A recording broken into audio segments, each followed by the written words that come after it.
Sri Vasudevanand Saraswati, Chapter 13, Adi Shankar and the works of Sri Vasudevanand. First one, hymns or stotras. The world of Sanskrit scholars is familiar with the erudition and brilliance of Adi Shankar through his bhashyas, or the commentaries on the Prasthatrayi, the triple pathway to spirituality or self realization in the form of Upanishads, the Brahma Sutras, and the Bhagavad Gita. But the world of simple religious souls knows him as a great master of sweet devotional hymns in Sanskrit with such a lilting music and lyrical mood in their recitational quality that scholars who are attracted by his brilliant intellectual fire words in metaphysical discussions wonder when they sing his devotional hymns. How Adi Shankar could be so soft, sweet, and devotional. There is, however, no cause to wonder if only it is remembered that he was truly a great mystic who had realized the supreme reality underlying the diversity of the world and could project himself through the infinite variety of existence, and thus could live in harmony and peace with the changing appearances in life which are a great question mark for the common soul. Adi Shankar's political compositions fall under three categories: his hymns in praise of the holy rivers, his prayers to different gods and goddesses of the ancient Puranas, and his philosophical composition or the Vedant Stotras in general. As we read some Sanskrit compositions by Sri Vasudevanand, we are reminded of the compositions by Adi Shankar, especially of those in praise of gods and goddesses and the one glorifying the holiness of the rivers of India. No wonder that Sri Vasudevanand Saraswati, who was a confirmed devotee of Dattatreya, should have composed prayers in stotras, mainly eulogizing his Ishtadev. Sri Vasudevanand, like Adi Shankar, undertook hazardous treks to several holy places on foot throughout the length and breadth of this country. Both Adi Shankar and Vasudevanand took baths in many a holy river, visited and prayed at various shrines of different deities installed in secluded places on the banks of the rivers or the slopes and summits of the mountains during the pilgrimages and retreats. While they did so, they were naturally inspired, poets as they were, to sing the glory of them all, and those songs have come down to us as a precious treasure of Sanskrit literature and of the excellence of religion and culture of this ancient land. We as Indians are all familiar with the names of the great holy rivers enlisted in a popular Sanskrit couplet, which is on the tongue of many an Indian daily while taking their morning bath. It goes as, O Ganga, O Yamuna, O you rivers Godavari and Saraswati, O Narmada, Sindhu and Kaveri, may you all mix with the waters I bathe in. This invocation to the rivers of India flowing in the north and south, or the east and the west in this land, suggests the geographical and cultural integrity of our motherland and brings to our mind the vast regions covered by the ancient pilgrims who crossed them. Adi Shankar and Vasudevanand have paid tributes to these rivers in which they have had their holy baths and offered ablutions. Besides the stotras addressed to these rivers, there are also others in praise of the rivers like Tungabhadra and the Krishna in the south, on whose banks they rested in prayerful contemplation for some days in their life. Who can forget, for example, the melody of the following verses addressed to rivers Narmada by Adi Shankar in his famous stotra?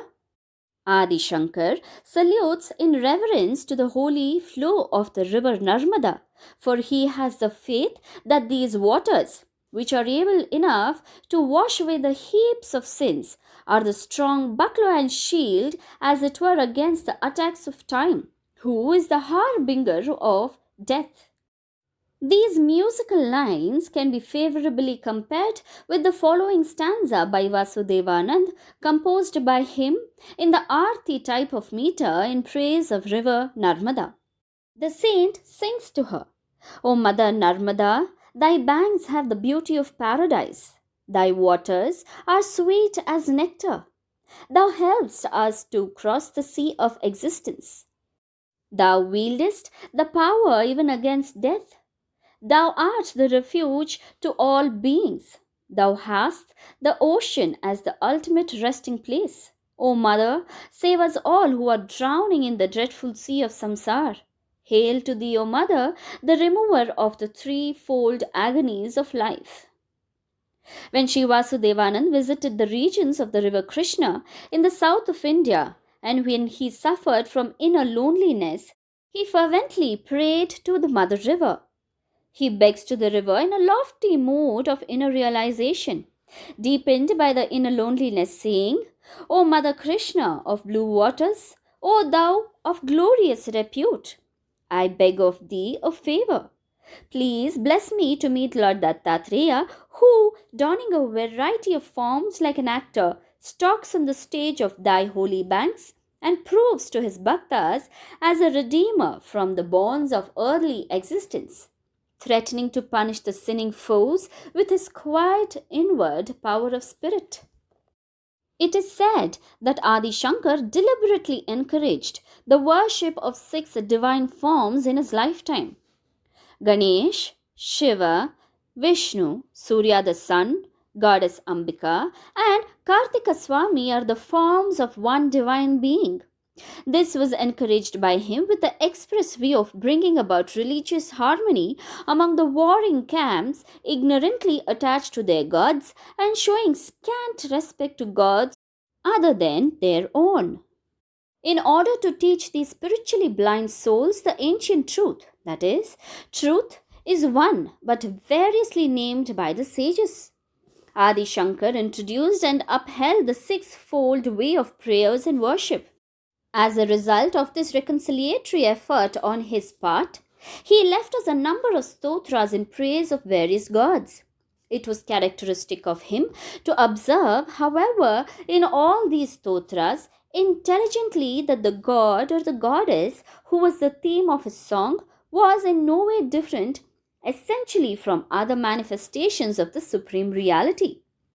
As pointed out in Vishnu Purana, that Lord Vishnu alone assumes the triple responsibility of creation, sustenance, and withdrawal of the world under the triple nomenclature of the powers of Brahma, Vishnu, and Shiva. How significant indeed is this view adumbrated by Adi Shankar in his own stotras so often from the same point of view in our study of the works of Vasudevanand, who was a devotee of Dattatreya, in whom, as we know, is the trinity of Brahma, Vishnu, and Shiva established. Sri Vasudevanand also, like Adi Shankar, prayed to various divine powers or gods during his sojourns. But, like Adi Shankar again, he underlined the unity of the manifestation of the Supreme.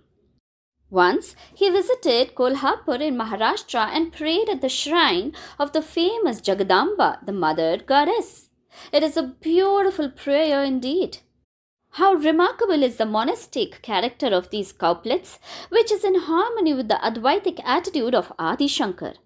The saint sings to Jagadamba as, I bow to thee, O Mother of the universe. Thou canst create, sustain, or end the world at thy will.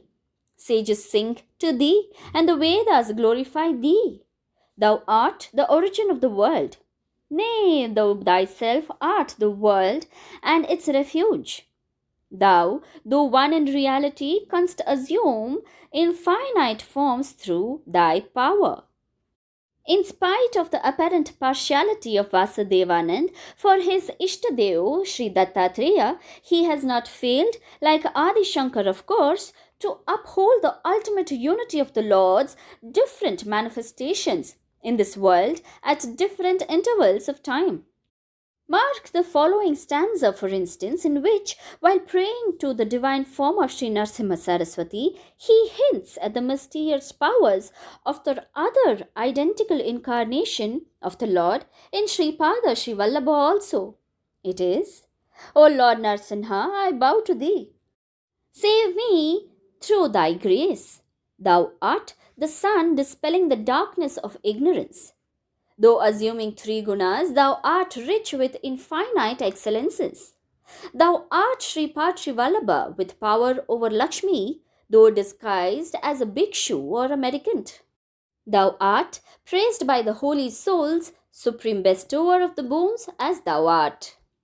When we come to think of the highest philosophical views expressed by Vasudevanand, we are reminded again of the same summits of metaphysical heights of ideas to which Shanker soars in his works.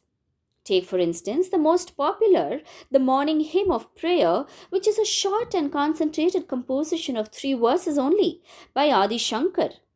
These verses by Shankar are meant to firm our faith in the divine reality that rules the inner and the outer nature of beings and underlines the transitory and changing show of life. Sri Vasudevanand also, in his Prataha Smaranam, addressed to Lord Dattatreya, reflects the same mood as of Adi Shankar. Vedanta Sarshatu Panchashika Stotram, containing 56 verses in all, as indicated by its title, is pregnant with the Advaitic philosophical tenets that have come down to us through the past. It is said that he composed this poem around the regions of Sringeri, the seat of Shankar's philosophy, and on the banks of Sri River Tungabhadra, hallowed by the walks of Adi Shankar. Sri Vasudevanand was so much moved and thrilled at heart during his visit to those places that there was a spontaneous overflow of powerful feelings from within, and he composed a poem in praise of Adi Shankar. Sri Vasudevanand's Vedanta Sar, with 56 verses, is in tune with Shankar's metaphysics expounded in his metrical compositions like Vakyavritti, Atma Bodha, etc., with which the Vedantists are quite familiar. Jai Thembe Swami.